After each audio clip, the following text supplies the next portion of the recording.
Hi friends, ಕಡಲೆಕಾಯಿ ಬೀಜ ಮತ್ತು ಸ್ವೀಟ್ ಕಾರ್ನ್ ಹಾಕಿ ಇವತ್ತೊಂದು ಕೋಸಂಬರಿ ಮಾಡೋಣ.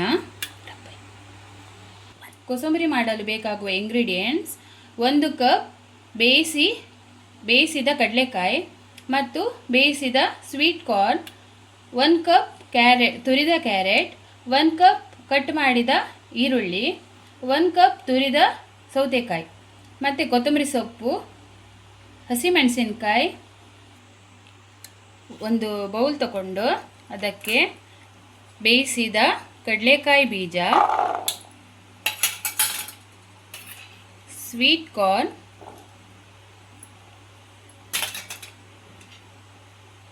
ಸೌತೆಕಾಯಿ, ಈರುಳ್ಳಿ, ಕ್ಯಾರೆಟ್,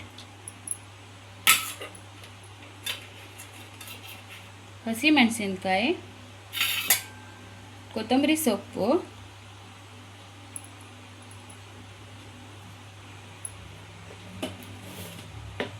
ರುಚಿಗೆ ತಕ್ಕಷ್ಟು ಉಪ್ಪು,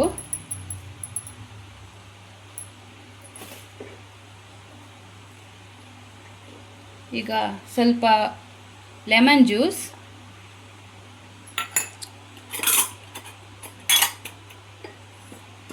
ಒಂದು ಚಮಚ ತೆಂಗಿನೆಣ್ಣೆ,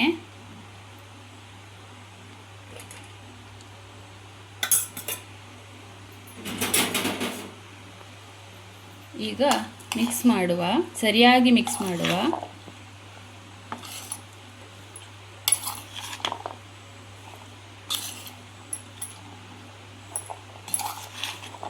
ಈಗ ಸ್ವೀಟ್ ಕಾರ್ನ್ ಕಡಲೆಕಾಯಿ ಬೀಜದ ಕೋಸಂಬರಿ ರೆಡಿ.